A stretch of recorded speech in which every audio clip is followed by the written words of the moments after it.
Great. Hello all. My name is James Dorn. I'm the Government and Community Affairs Manager for NAMI New York State. That's the National Alliance on Mental Illness. Thank you all for joining our Lunch and Learn for March 2026. We're already that far into March, or 2026.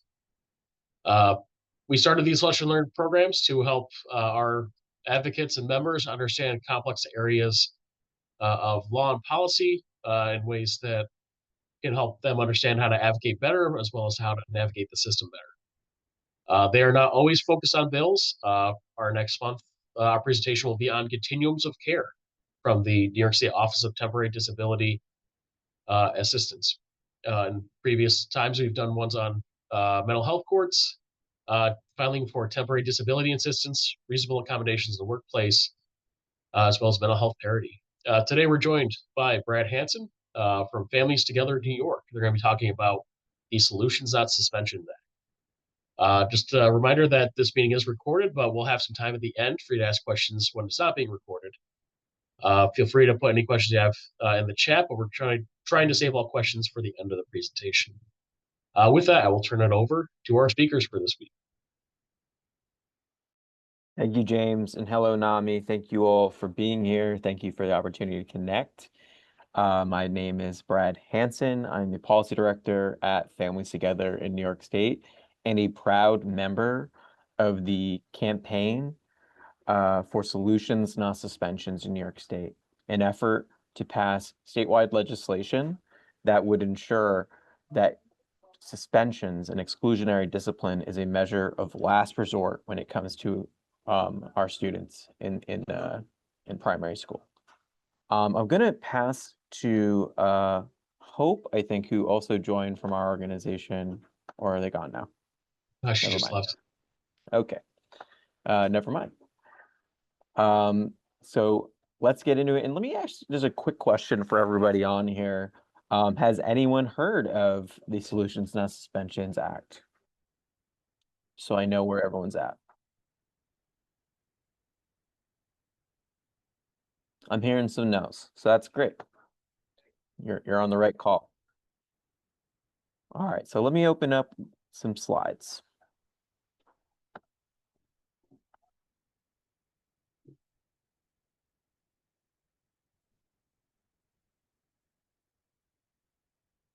Okay, so a little bit about the coalition. We are comprised of educators, student leaders, education attorneys, advocates, service providers, and when we say advocates, we mean parents and young people specifically. That's an important part of Families Together in New York State. I want to start with a warm-up.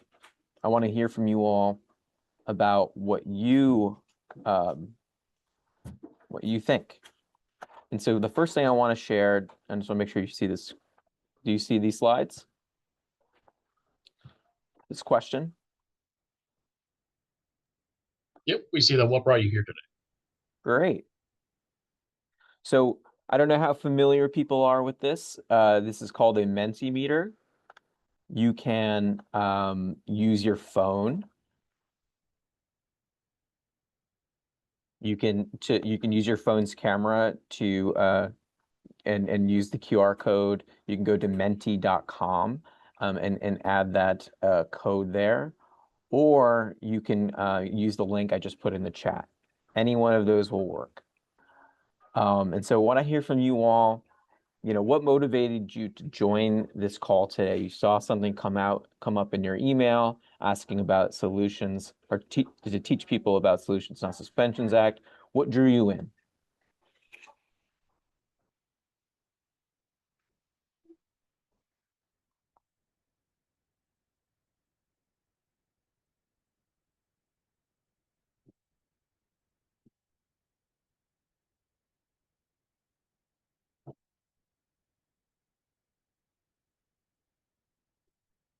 Lived experience, trying to learn.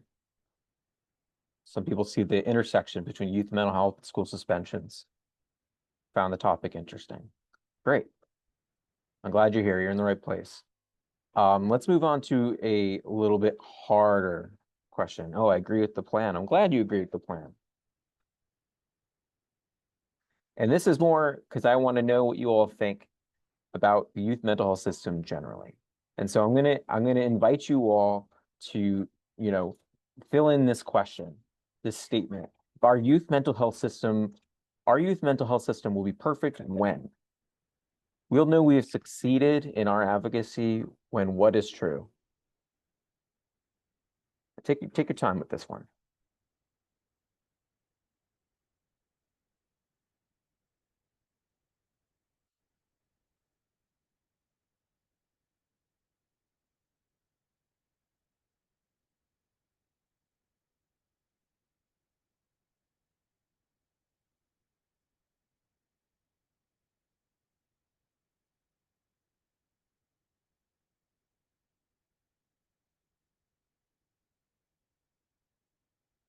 Every child has access to mental health services in their community. Beautiful. When youth get the care they need, when they start to value rehabilitation over criminalization. I think that's so important. What else we got?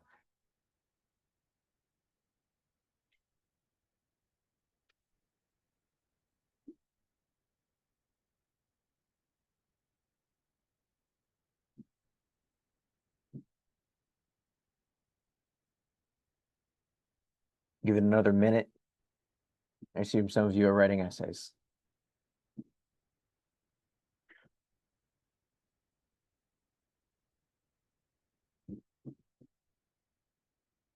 Some realism. I don't think it'll ever be perfect.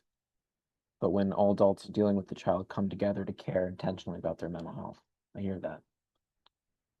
Some people want to see systems integrated, no more silos. I take that to mean I agree. All right, we'll pause here for now. You can keep answering your questions or filling it out. I now want to share a video with you all. This was developed as part of one of our advocacy days last year.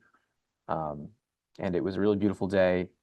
And I want you to hear from some of the folks that came out in the hundreds to support the Solutions Not Suspensions Act.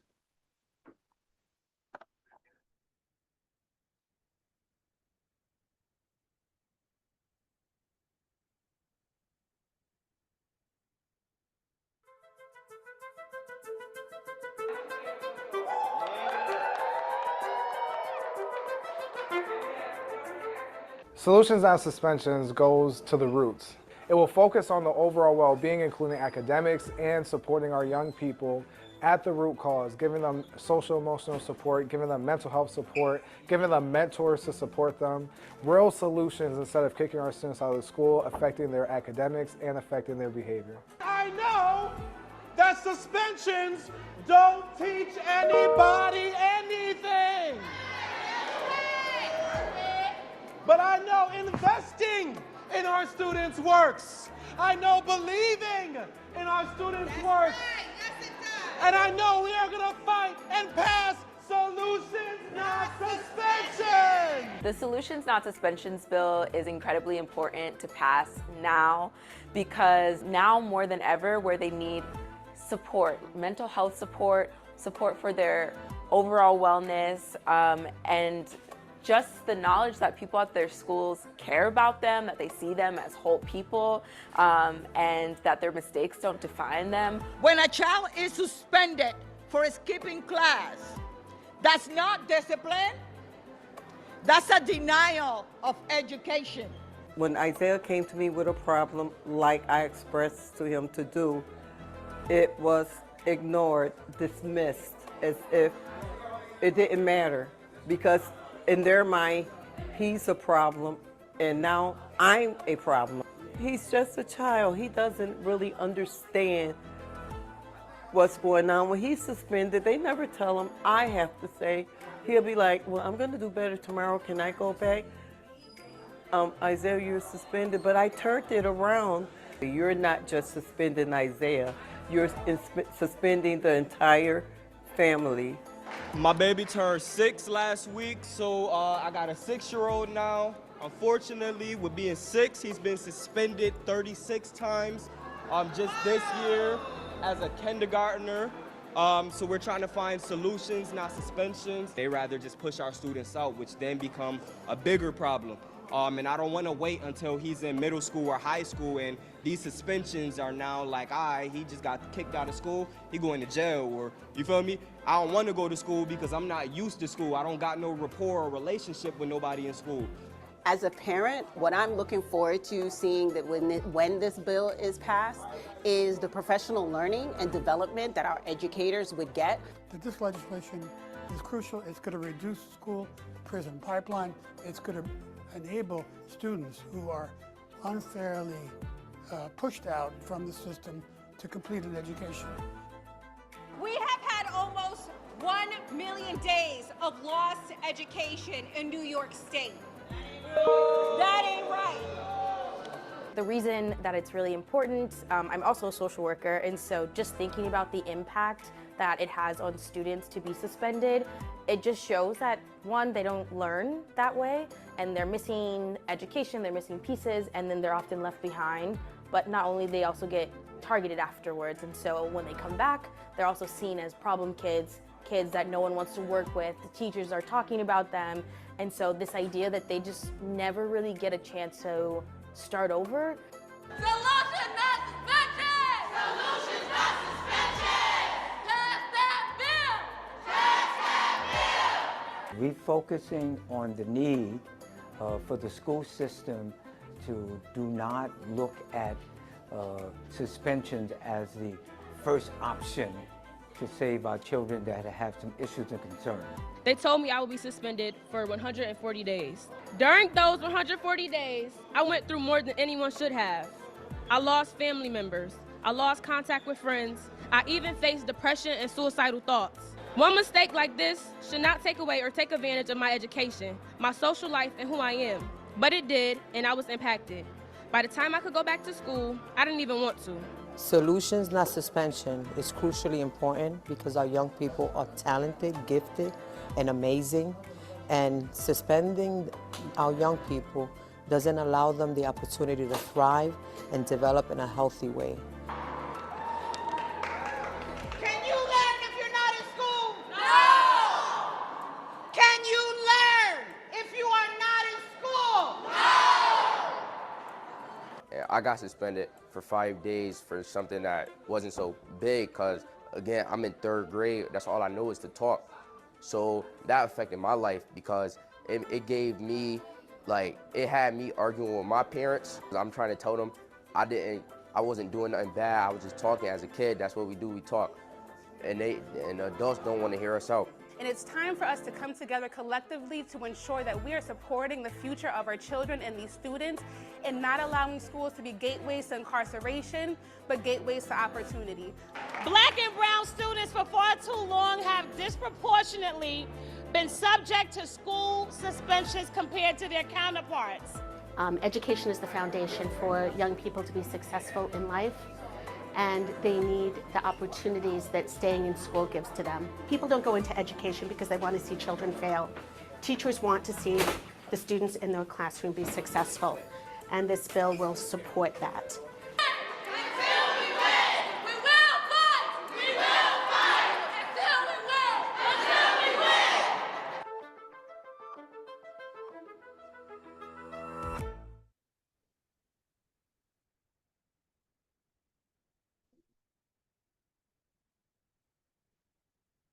Here on democracy.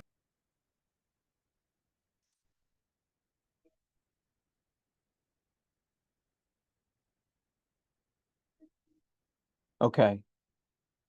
I want to check in with people. What did they think of that video?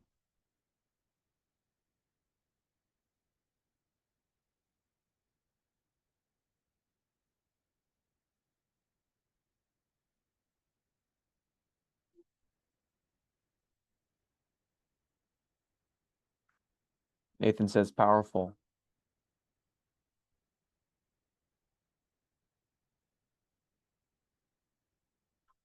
How about others?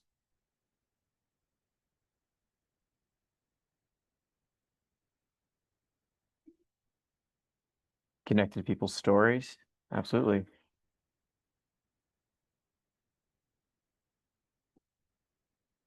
Shocking to see how suspensions are being used. Heartbreaking. Absolutely, I agree. Thanks, Jasmine. Thanks, Marie. Demonstrated the problem and need for change. Absolutely. Well, thank you for tuning in. Thanks for your attention so far, and thank you for responding my prompt. Yeah, this is, it feels important to share this. I'm an advocate. Many of us are advocates, but it's really hard to put in words what the impact this has on families and students who are going through it. The folks helping and supporting them as they navigate suspensions. Like a lot of the education attorneys, who are also former teachers, by the way, in that particular video. And one grandmother said, talking about Isaiah, who spoke at that rally, is that we get suspended with them, right? As families, parents. It's when the young person is excluded from school, which is, in other words, being excluded from their community. We're all excluded from our community. And I think the flip side of that is a school loses out on their chance to have Isaiah, to have that student there. These young people are beautiful and bright, and they're developing skills, emotional regulation, and they belong in those belong in those communities. And there's nowhere, you can't learn when you're not in school. That's true. And certainly young people are falling behind in academics, and we'll get into that, all those things. But they're also losing out on opportunities to develop the skills they need, right? And the emotional regulatory skills they need, and habits and practices. And when they are acting out or behaving in a way where schools want to suspend them, those are really the precise moments where they're supposed to be able to develop and learn. That's not what happens when we push them out. And so we propose, the whole idea of this bill is to reverse that, to say that, no, we actually need the young person to stay. We need the adults in the school to lean in and help them stay and learn and develop further. All right, so thank you all so much. Let's get into some information.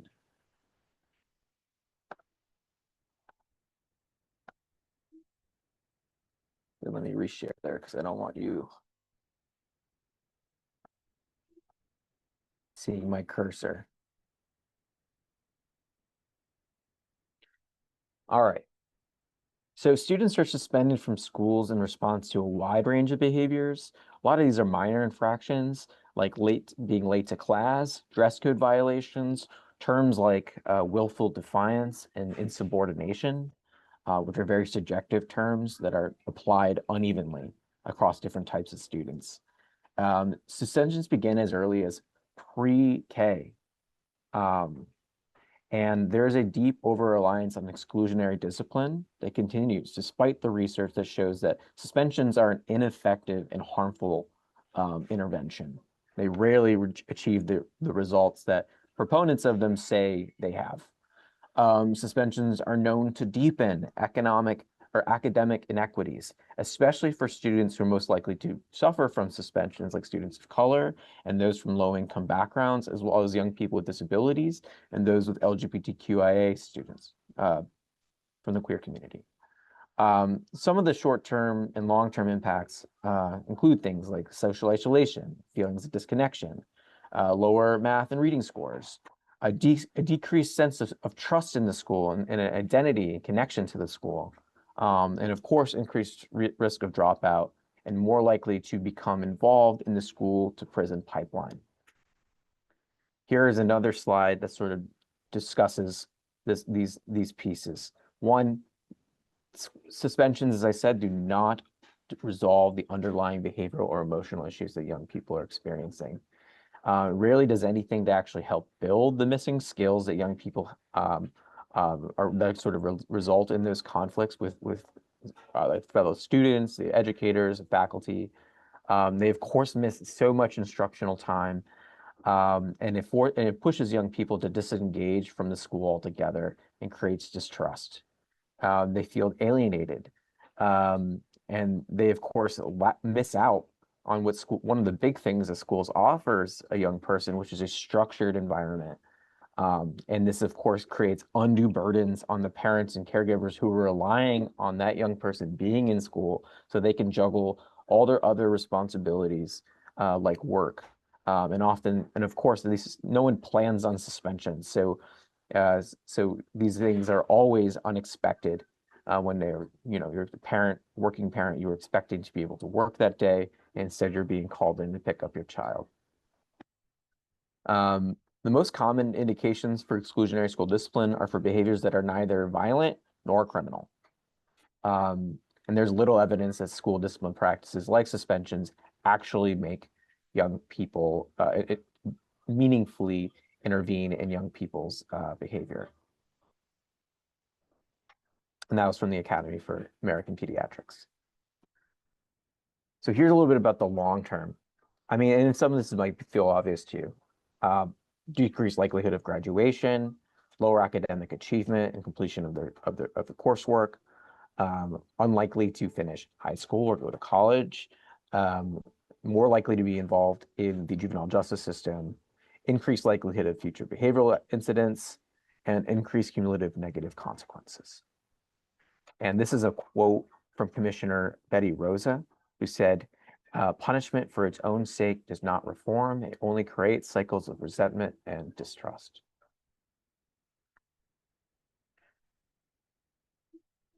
Let's talk about what the bill does. How does it address suspensions and student behavior? One of its core pieces is that it requires that schools develop codes of conduct that explicitly say suspensions must be a measure of last resort, instead of what is often the case, the first thing they'll do when a young person acts out in school. It curtails suspensions for students pre-K through third grade unless required by federal law. Serious offenses like bringing a gun to school have federal guidance that must be followed. For the most part, 8-year-olds to 4-year-olds should not be suspended in most circumstances. It eliminates vague and subjective language that forms the root of disproportionality. Disproportionality meaning we're talking about young people who are economically disadvantaged, young people of color, young people with disabilities. There are things like insubordination and willful defiance, dress code violations, simply being late and tardy, or missing class or missing school that can result in a suspension. And what we understand about things like implicit bias is that those types of subjective catch-all violations are most often used against young people in which the educators themselves have or the administrators have implicit biases that they are unconsciously acting on. And so it would go a long way to remove those types of violations. And then moving to the length of suspension, this bill would limit most suspensions to no more than 20 days, absent an additional review. Right now in New York State, a young person can be suspended for up to 180 days, which I'm sure you all know, that's nearly the entire school year. And so with very few exceptions, there's a few notable pieces around selling, trafficking drugs or intentionally hurting somebody. Suspensions couldn't go for longer than 20 days. If they did a review, the school might say we need more time. In that case, they could be extended for an additional 20 days, or no more than 40 days total. That's what the bill does. It requires, they're talking about young people when they're out, if they are suspended, it requires that schools develop meaningful education plans to ensure that there's access to instruction. Basically, within 48 hours of a suspension, schools must produce an education plan for the young person until they return, and so explicitly trying to help the school and the student prepare for re-entry back into the school environment. And then lastly, one of the key pieces of this bill is to require charter schools to follow the same rules and guidance that public schools follow, which right now is not true. Charter schools operate under a very different set of rules than what public schools do when it comes to school discipline.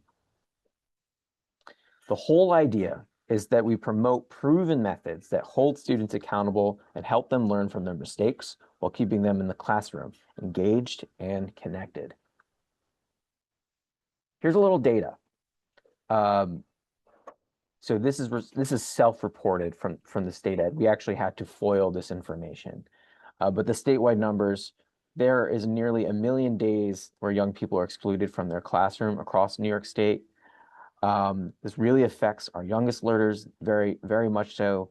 8,300 days of exclusion for young people through 3rd grade down to pre-K, and that 17% students of disabilities comprise only 17% of the total student population, who receives 31% of total days of exclusion. And we're going to explore some of these other disproportionality, things like Black students, again, similar to the disability piece, economically disadvantaged students. And that generally just means that their family is receiving some form of public assistance, which is a great deal of the students, and you can see these numbers. And then, of course, across all these different lines of identity, when young people have more than one, they're even more likely to be suspended than compared to their singular identities. New York is lagging behind. There have been many other states that have implemented legislation or regulation around the length of suspensions, which our bill proposes. There are many that also choose different rules around grade level and make exceptions and create allowances for young people 3rd grade or lower. In New York State, neither of these dimensions are accounted for in statute. And you can see a map that sort of shows you where some of the other states are on this around those different types of dimensions. So I'm going to turn it back to you all. We're going to move on to another question.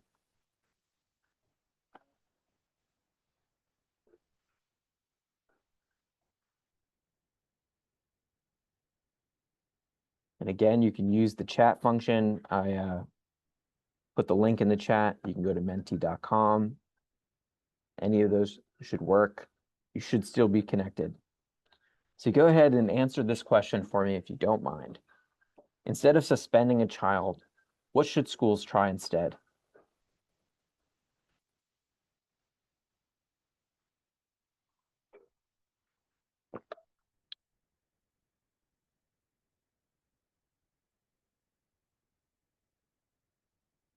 In school alternative learning.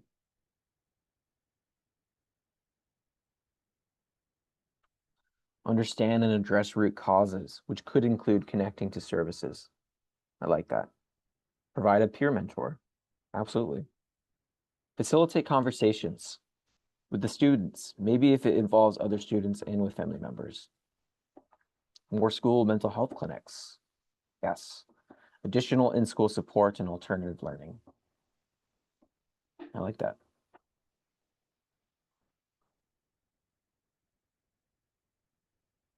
Consider peer mediation if the situation involved multiple students.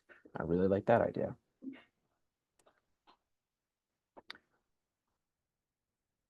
So I think you all get it. Oh, logistical support, washing machines, take-home meals, addressing, we talk about like root causes. Absolutely, we identified economically disadvantaged young people as some of the higher rates of disproportionality. Absolutely, there are things going on for them that if they were addressing the needs of young people at the school more concretely, maybe that would lessen negative student behavior. I definitely think that's on the right track here. Meaningfully address bullying and stigmatizing behaviors. Absolutely.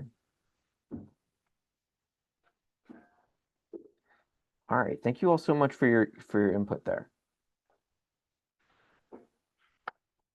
Now, there is something you all can do if this is particularly motivating for you.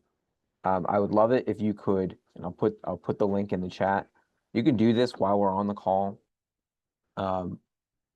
We want to see messages go out there soon. We are in the middle of the budget session. We are asking for funding, and I'll stop sharing my screen for a second.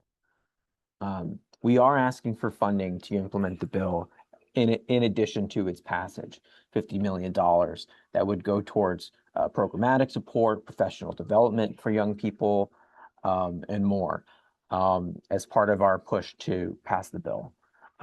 We also are very close to moving this legislation.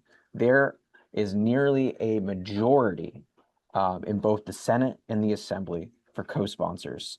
I think we're short 3 to 4 in each houses, which is really promising. And so what that call to action is essentially doing is targeting the leadership of the House, the Senate, and the Assembly. We need to make sure that there is pressure on them and that they know that this is something that the community wants. And so, I'm delighted that NAMI is supportive of this bill.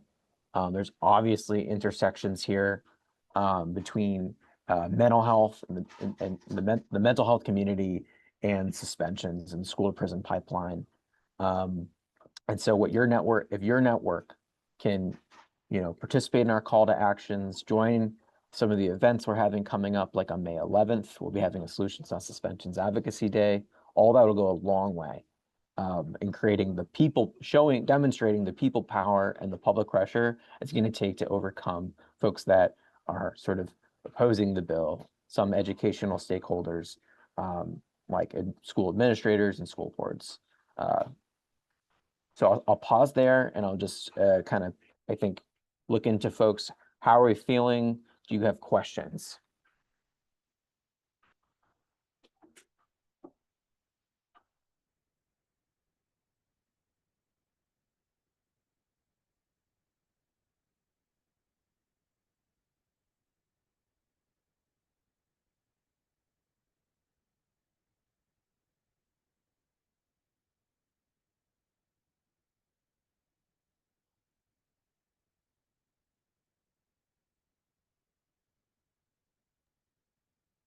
So I think you answered a lot of the questions during the presentation, but we try to prep a few for you in advance.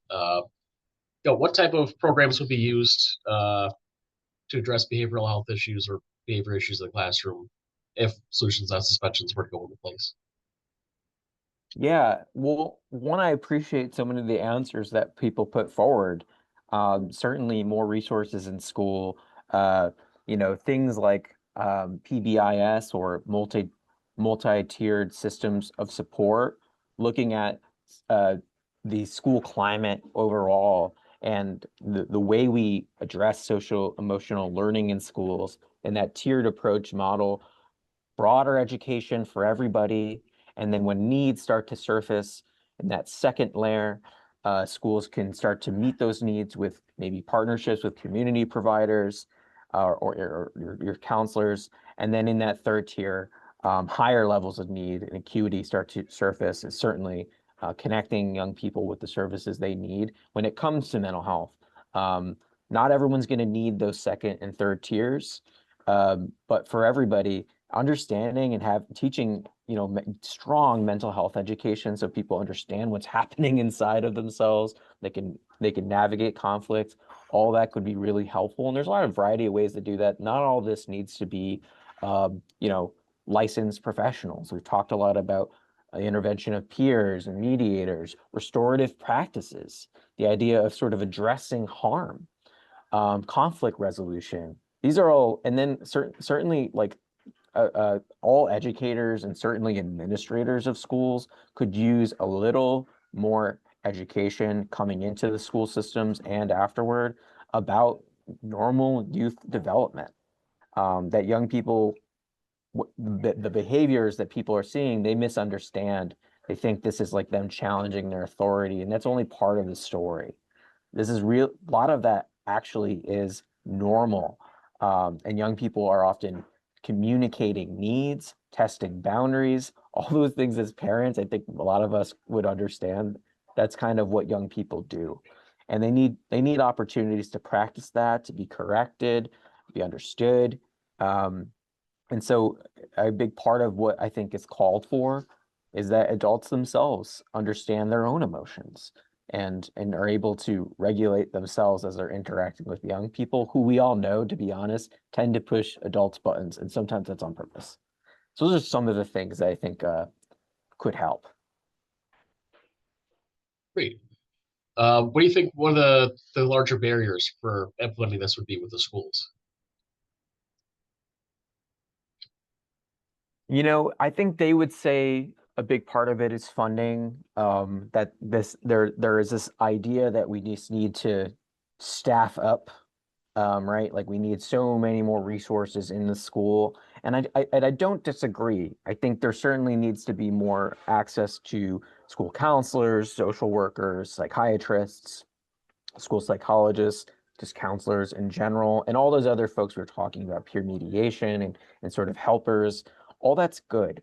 But really, I push back only because that sort of stems from, oh, I'm a teacher or I'm the disciplinarian and it's my job to teach, and it's the lunch lady's job to provide the food, and it's the janitor's job to clean.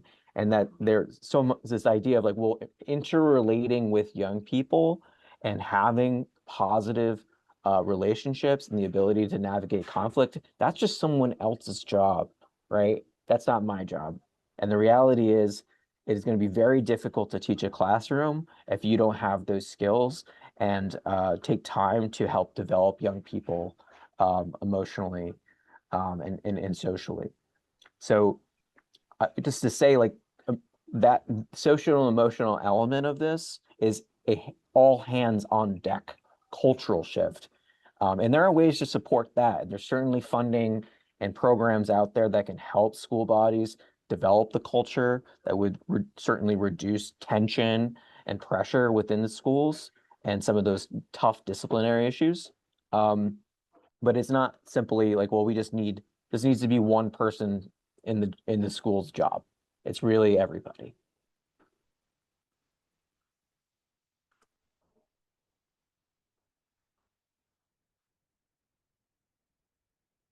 We'll hold on for any questions for the audience.